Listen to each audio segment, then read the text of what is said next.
Pai, em nome de Jesus. Pai, obrigado, Senhor, pela tua palavra. Obrigado, Pai, pelos louvores. Obrigado, Senhor, por cada vida que está aqui. Nós te damos graças. Rendemos a ti adoração. Rendemos a ti, Pai, tudo aquilo que somos. Entregamos a ti tudo aquilo que temos. Tudo aquilo, Pai, que o Senhor tem ministrado sobre as nossas vidas. Em nome de Jesus. Boa noite. Que a graça e a paz de Cristo nos seja multiplicada nessa noite. Em nome de Jesus, culto de oração, culto de corrente, culto de fazermos o nosso melhor para o Senhor, culto de entregar para Ele a nossa melhor adoração, o nosso melhor louvor, culto de fazer a diferença nas nossas vidas. Amém, queridos? Hoje nós vamos falar, queridas, né? Olha daqui, só vejo mulheres hoje. Não fosse eu, seria um culto das mulheres. Né? Pastora, quer pregar? Eu posso... em nome de Jesus. Hoje nós vamos falar um pouquinho sobre a bondade de Deus conosco.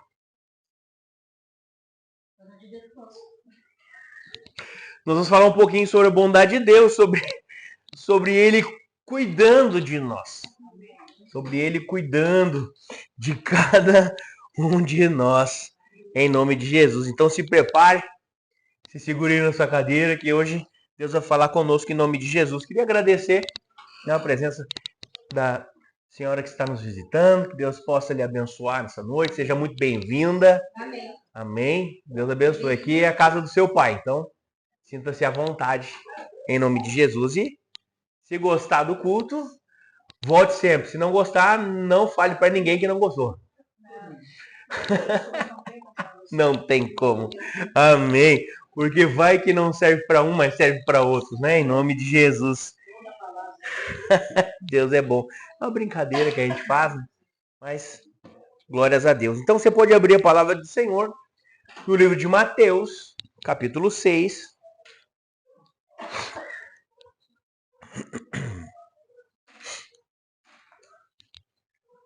Versículo 25 em diante. É uma passagem muito conhecida por todos nós. Eu não conheço ninguém que tenha aí já 2, 3, 6 meses para cima de ministério, de igreja, de conversão, que ainda não tenha escutado essa mensagem ou algo parecido com ela. Embora Mateus, capítulo 6, versículo 25. Então nós vamos ver aí, tentar trazer algo novo, é o que Deus tem ministrado no meu coração, em nome de Jesus. Eu, pela glória de Deus, não é novidade para ninguém, tenho tentado, eu digo isso porque não é fácil manter constância, mas tenho tentado aprender inglês. Não tenho conseguido muito, mas tenho tentado. E me deparei com esse versículo na versão de inglês dele. E aí algumas palavras que a gente vê que para nós tem um significado, a gente começa a entender que é usado outras palavras em outras traduções. E isso nos dá um panorama um pouco melhor daquilo que o escritor, daquilo que aqui Mateus quis deixar escrito para a igreja, claro que relatando aquilo que Jesus Cristo havia falado. Então diz aqui, ansiosa solicitude pela vida. Eu tenho por título esse trecho da Bíblia aqui. E diz assim, por isso vos digo, não andeis ansiosos pela vossa vida, quanto ao que haveis de comer ou beber, nem pelo vosso corpo, quanto ao que haveis de vestir. Não é a vida mais do que o alimento? E o corpo mais do que as vestes? Está falando sobre a importância, tá? Observai as aves do céu, não semeiam, não colhem, nem ajuntam em celeiros, contudo, vosso Pai Celeste a sustenta.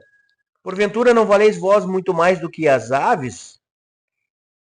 Qual de vós, por ansioso que esteja, pode acrescentar um côvado ao curso da sua vida? E por que andais ansiosos? Quanto ao vestuário, considerai como crescem os lírios do campo, eles não trabalham nem fiam. Eu, contudo, vos afirmo que nem Salomão, em toda a sua glória, se vestiu como qualquer deles. Ora, se Deus veste assim a erva do campo, que hoje existe, e amanhã é lançada no forno, quanto mais a vós outros, homens de pequena fé.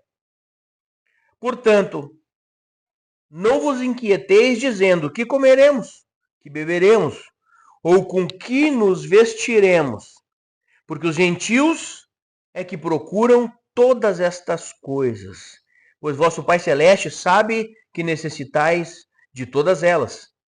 E o verso 33 eu encerro aqui dizendo: buscai, pois, em primeiro lugar o seu reino e a sua justiça, e todas estas coisas vos serão acrescentadas. Amém. Amém? Aqui, esse versículo é um versículo, é uma promessa de Deus. É um versículo que Jesus Cristo prometeu cuidado com a sua igreja. Aqui, obviamente, Jesus Cristo está falando para os seus discípulos, porque ele fala a respeito, ele compara os seus discípulos com os gentios, com aqueles que não conhecem a Deus, que não são, no nosso linguajar, crentes, que não são crentes, que não são convertidos, as pessoas do mundo. Ele compara essas pessoas, as pessoas que buscam tais coisas. Mas que coisas são essas? Ansiedade por conquistar algo aqui na terra. Ansiedade por buscar sobremaneira, por ter uma boa moradia, por ter coisas boas para comer. Uma ansiedade que e ninguém aqui está dizendo que nós não temos que correr atrás das nossas coisas, mas aqui Jesus Cristo, de forma nenhuma, ele está dizendo que nós não devemos ter ou buscar. Mas nós não devemos andar ansiosos por isso. E depois, lá no verso 33, ele começa falando: busquem primeiramente, ou em primeiro lugar, o reino de Deus e a sua justiça. E esse buscar é que eu quero conversar com vocês acerca daquilo que eu disse que estava aprendendo. Porque eu estava lendo, na verdade, eu escutei alguém falar a respeito desse versículo no inglês e isso me chamou a atenção. E a palavra que ele usa aqui, e para mim também é um pouco estranho, mas eu vou falar igual, a palavra aqui é seek, S-E-E-K, que é buscar. Mas não é um buscar de ir buscar. Se fosse um buscar de ir buscar ou procurar, seria uma outra palavra, seria find. Então esse buscar, que no inglês é uma palavra diferente da nossa, a gente usa ela para os dois contextos. Então, para nós, dificilmente a gente consegue entender de fato o peso daquilo que Jesus quis dizer. Porque sendo uma palavra diferente, ele fala buscar no sentido de algo que não seja palpável.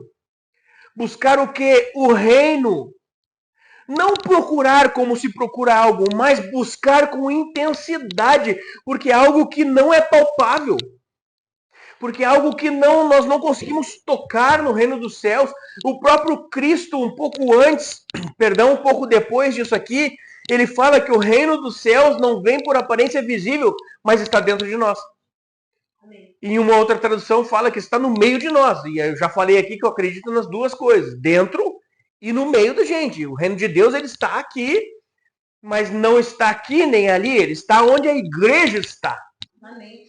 O reino dos céus está onde a igreja está. E por isso, então, que ele vem aqui e fala, busquem, mas no sentido de buscar algo que não é palpável e com muita intensidade. Busquem o reino de Deus e a sua justiça. E esse é a sua justiça que mexe um pouco comigo. Nós falamos aqui domingo, talvez algumas pessoas que sejam mais atentas, lembrem do que nós falamos sobre o que é a justiça de Deus. Porque eu posso perguntar aqui, o que é a justiça de Deus? E é importante a gente lembrar que justiça é diferente de juízo. Então, quando ele fala, busquem ao reino dos céus, ao reino de Deus, ao reino dele, busquem o reino de Deus e a sua justiça, são duas coisas diferentes. Porque o reino de Deus é aquilo que nós podemos acessar depois da morte de Cristo. E presta atenção como essas coisas são diferentes, mas tem ligação entre elas. Nós lemos aqui no domingo e falamos a respeito de João 16, e aqui no versículo 8 em diante diz assim: quando ele vier, convencerá o mundo do pecado, da justiça e do amor. Então aqui ele está falando sobre a justiça de Deus. E no versículo 9, Jesus explica: do pecado porque não creem em mim. Da justiça, verso 10, porque eu vou para o Pai. Então, se alguém um dia perguntar para vocês o que é a justiça de Deus, é Cristo ressurreto.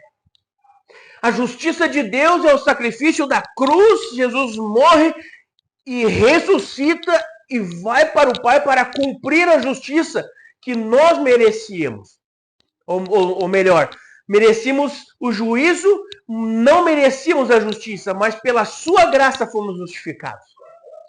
Então aqui nós entendemos que Jesus Cristo está falando: busquem o reino dos céus e busquem. E ele está falando sobre o que eles precisariam buscar, mesmo que aqui ele ainda não tivesse sido sacrificado. Aqui ele ainda não tivesse morrido e ido aos céus. Busquem a justiça de Deus, ou seja, o sacrifício da cruz do Calvário. Busquem o reino e busquem o sacrifício. Em outras palavras, ele está falando: entendam o porquê que eu morri. Entendam o porquê que eu me sacrifiquei, o porquê que eu vivi tudo aquilo que eu vivi e sofri o que eu sofri. Não foi para vocês ficarem preocupados com estas coisas. Não foi, porque logo na parte B ou C deste versículo, ele fala: busquem o reino do céu, a sua justiça, em primeiro lugar. E todas essas coisas vos serão dadas, vos serão acrescentadas. Sobre quais coisas ele está falando?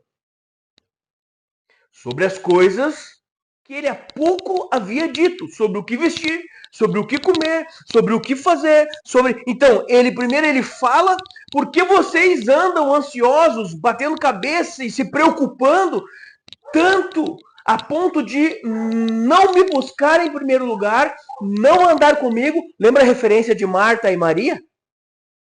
Uma preocupada com os afazeres e a outra com a justiça e com o reino. Então, Marta e Maria é uma personificação desse texto. Não andem ansiosos. E ele poderia falar para Maria, né? Não ande ansiosa pelo que tu vai servir aos convidados. Porque Marta escolheu o quê? A melhor parte. Talvez eu tenha invertido, mas eu acho que não. Maria escolheu a melhor parte. Então eu inverti isso aí. É sempre um caos para mim. Depois eu vou ter que olhar isso aí. É mesmo? Então tá. Então, Maria, o quê? Melhor parte. E Marta? Aí falei a melhor parte, que estava com Jesus. E Marta cozinha. E a Maria, Marta estava lá. Então essas duas são a personificação dessa mensagem. Uma preocupada e ansiosa, e a ponto de ela achar que poderia chamar a atenção de Jesus. Imagine você ansioso com a sua vida, as coisas não estão acontecendo, e você vai no seu quarto, dobra o seu joelho, em vez de você falar: Senhor, obrigado pela vida, obrigado por tudo que tu tem feito sobre mim, Pai, eu quero a tua presença, eu busco o teu reino, eu busco a manifestação da tua glória. Não, tu dobrar o teu joelho lá e falar: não tá vendo as dificuldades que eu estou enfrentando? Será que o Senhor não está comigo? Então é isso que ele quis dizer: busque primeiramente o reino de Deus e a sua justiça, ou seja, busque o reino, a presença, o amor, a graça, a autoridade, o poder. No grego, a palavra para isso é exousia. Jesus Cristo fala: a mim foi dado toda a exousia, todo o poder e toda a autoridade, que é a manifestação do reino na terra. Porque nós perdemos o reino lá, e já falamos sobre isso no Éden, com o pecado e Cristo volta para restaurar o reino. Ele vem e fala, arrependei-vos porque é chegado, ou seja, é chegado o reino dos céus. Aquilo que João Batista pregava, olha, o reino dos céus está próximo. João Batista disse, o reino está próximo. E Jesus vem e disse, eu trouxe ele, é chegado agora. Se você abrir Isaías 9, versículo 6, se eu não me engano, fala, um menino nos deu, um menino nasceu, um filho se nos deu, e o governo estava sobre os seus ombros. Falando de Jesus Cristo. Jesus Cristo veio nos trazer o governo. E é sobre isso que ele está alertando aqui. Vocês estão preocupados com o que vão comer? Vocês estão preocupados com o que vão vestir? E vocês não estão aprendendo sobre o reino dos céus. Não estão aprendendo sobre o que eu vim fazer, sobre o que eu vim ensinar. E eu vejo muitas vezes a igreja assim. E nós precisamos tomar cuidado na fase em que nós estamos vivendo hoje. Para que nós, como igreja, não estejamos muito mais preocupados com uma edificação de pedra, de tijolos, do que uma edificação espiritual das nossas vidas como uma igreja, como igreja viva do Senhor. Que nós não venhamos a buscar apenas as pedras, mas a rocha que é Cristo.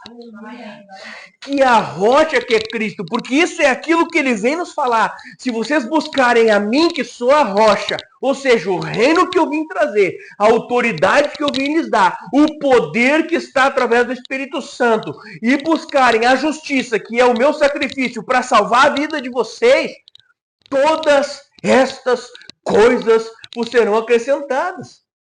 É sobre isso que ele está falando, porque senão nós vamos viver como nécios por aí e não vamos nem conseguir conquistar na terra e tampouco nos céus.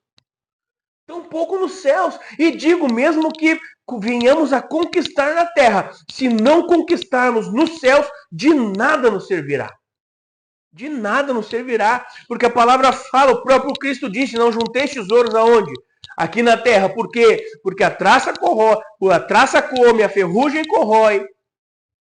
Não juntem tesouros nos céus, porque lá a traça não vai, não há ferrugens lá. É tudo perfeito e nós precisamos edificar a nossa morada nele. Nele, e nós precisamos entender isso. Buscar o seu reino, ou seja, o que ele veio fazer na terra, o que ele veio trazer, o que ele veio nos disponibilizar. Jesus Cristo veio trazer algo para nós, além da nossa salvação. Além da salvação. Embora a salvação seja maravilhosa, perfeita, algo inalcançável para nós mesmos. Nós dependemos dele para todas estas coisas. Mas após a salvação, tem mais. Deus tem mais para nós, somos salvos hoje. Então vamos desfrutar daquilo que nós desfrutaríamos apenas lá no céu. Vamos desfrutar na terra, que é a sua presença, a perspectiva divina sobre as nossas vidas, porque ele sabe o que ele pensa a nosso respeito. Ele sabe o que pensa a nosso respeito e ele tem os planos dele para nós. Para cada um de nós, ele tem os seus planos para as nossas vidas, mas nós não queremos, às vezes, nem saber quais são. Estamos muito mais preocupados com os nossos planos, com os nossos afazeres, com a nossa vontade, com o nosso querer, com aquilo que eu estou planejando, aquilo que eu estou querendo. E há quantos anos não tenho executado aquilo que Deus tem me pedido? Há quanto tempo não executo aquilo que Deus me pediu? Se abrirmos aqui para falarmos sobre ministério, sobre algo que Deus colocou nas nossas mãos, eu tenho certeza que cada um de nós tem algo a falar a respeito de não estar cumprindo aquilo para que foi chamado. Até tu, pastor, até eu. Você pode ter certeza que alguma coisa Deus tem pedido e eu tenho falhado com ele, porque somos falhos. Agora, isso não me dá direito de não fazer nada por ele ou para ele. Nada. Enquanto, na verdade, tudo que ele nos pede é que nós venhamos a o buscar. Mas não é um procurar físico. Ele está aqui. Ele está ali. E eu vou falar para vocês, eu já corri atrás de avivamentos. Eu já estudei os avivamentos mundiais, os grandes avivamentos mundiais, porque eu queria estar nos lugares onde Deus avivou. E eu vou falar para você, eu tenho ainda um sonho de conhecer algumas igrejas históricas, as quais o Senhor realizou grandes milagres, grandes avivamentos. Eu tenho vontade, é um sonho pessoal meu. Conhecer a igreja na Rua Azusa, conhecer a igreja de Toronto, no Canadá, que lá onde pregou Kathleen Kuma. Eu tenho essa vontade de ir na igreja de Jonathan Edwards, lá na Inglaterra, país de Gales. Eu tenho essas vontades de um dia conhecer lugares assim, onde Deus já esteve. Só que foi para um ponto, queridos, que ele começou a trabalhar na minha vida, no meu coração, para que eu não esteja correndo aonde Deus esteve, mas procure aonde Ele está. Amém. E querer entrar no lugar onde Ele está, não onde Ele esteve, não o que Ele fez já, mas o que Ele está fazendo e aquilo que Ele ainda vai fazer. E é sobre isso que nós precisamos entender. E é por isso que nós temos que buscar o seu reino e buscar a sua justiça. Porque desta forma nós estaremos atualizados. Sabe por quê? Porque você não vai precisar ir atrás de algo que ele está fazendo. Porque ele vai fazer através da sua vida. Amém. Porque o avivamento não estará lá, ou aqui, ou ali. Estará onde você está. Porque antes que a igreja possa viver um grande avivamento coletivo, nós precisamos ser avivados individualmente. Amém. É impossível Deus avivar uma igreja se os seus membros não estiverem vivendo um avivamento pessoal.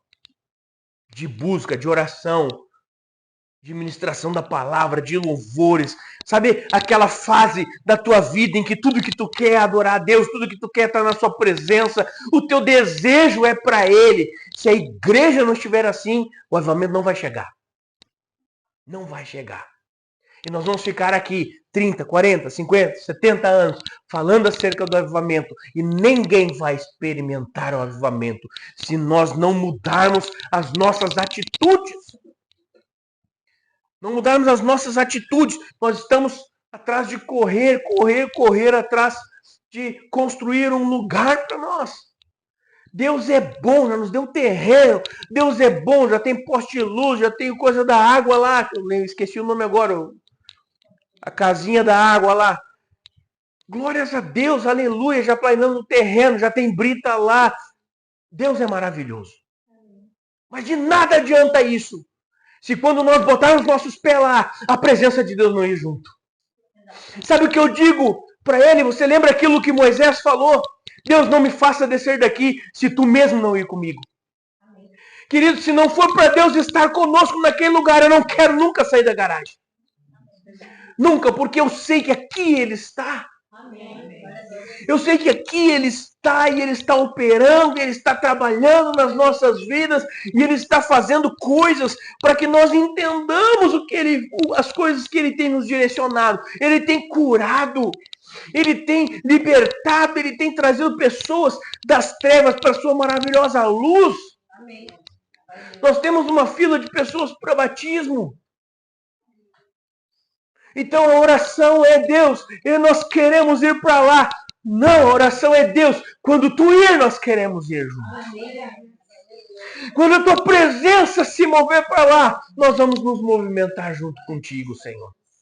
Porque nós não podemos colocar os pés sobre as mãos. Nós não podemos fazer aquilo que os nécios fazem. Aquilo que ele alerta aqui na sua palavra. Quem se preocupa com essas coisas são os gentios que não me conhecem, que não me adoram. Vocês não têm que se preocupar, como se dissesse, qual telhado vocês vão botar, qual tijolo vocês vão botar lá. Vocês têm que apenas me buscar. Vocês não têm que se preocupar o que vão comer, o que vão vestir. Não tem que se preocupar com isso agora. Vocês precisam buscar o meu reino e a minha justiça. Então, todas estas coisas, o que comer, o que vestir, o que fazer, onde ir, tudo nos será acrescentado. Amém. Tudo. Só que às vezes não acrescenta. E aí a gente vem e diz, Deus prometeu e Ele não cumpriu. Mas é uma promessa condicional. Eu faço a minha parte antes dele fazer a dele. Ele não diz assim, eu vou suprir todas as necessidades e depois vocês me busquem. Só depois vocês busquem a minha justiça e o meu reino. Não, é condicional. Busquem primeiramente. Em primeiro lugar. Sabe o que quer dizer isso? Não quer dizer antes ou depois apenas. Quer dizer em grau de importância. Você quer ver uma pergunta? O que é mais importante para ti? Ah, não é o que vem primeiro ou depois, no sentido de tempo, mas de importância. É sobre isso que ele está falando. Ele não está falando apenas assim, olha, me busquem em uma semana e na segunda semana eu vou prover. Não, o que ele está falando é, me deem a real importância que eu tenho que ter, então eu vou suprir as necessidades de vocês. É sobre importância e não sobre tempo. Não sobre tempo, porque nós temos que falar dele e viver ele a tempo e também fora de tempo, dando a real importância. Eu acho interessante aqui, queridos, que ele não está falando, talvez até nessa transmissão apanhe de alguns pastores. Ele não está falando, trabalhe igual um louco para a sua igreja, então ele vai suprir as suas necessidades. Não é isso que ele está falando. Ele nem está falando sobre trabalho na obra. Ele nem está falando sobre trabalho na obra do Senhor. O que ele está falando é busquem o meu reino e a minha justiça. É claro que nós entendemos que quando nós entramos no reino, ele nos capacita com poder, graça e autoridade para fazer a sua obra. Mas se nós for fazer a obra sem buscar o reino, ele não terá compromisso conosco. Agora, se buscarmos o seu reino e buscarmos a sua justiça, que é Cristo ressuscitado, então Deus tem compromisso com cada um de nós. Deus tem compromisso com cada um de nós de suprir todas as nossas necessidades e abençoar o trabalho das nossas mãos. Em nome de Jesus. Glórias a Deus. Deu 20 minutos, eu não quero passar muito disso. Eu quero orar com vocês. Hoje é um culto de oração. Em nome de Jesus. E você sabe como eu tenho me esmerado para manter o tempo, porque às vezes nós deu 30, misericórdia. Normalmente a gente fala assim, não quero passar de 20. Aí vem e prega 50, 55 minutos. Então, graças a Deus, Deus tem nos abençoado a ponto de conseguir transmitir aquilo que ele... O tempo é de Deus, mas nós temos que orar, irmã. E eu não quero mandar as pessoas embora depois das 10. Em nome de Jesus. Glórias a Deus, mas a irmã está corretíssimo. O tempo é dele. Amém? Você que está na sua casa, então, busca uma igreja para você. Não fique no online. Amém?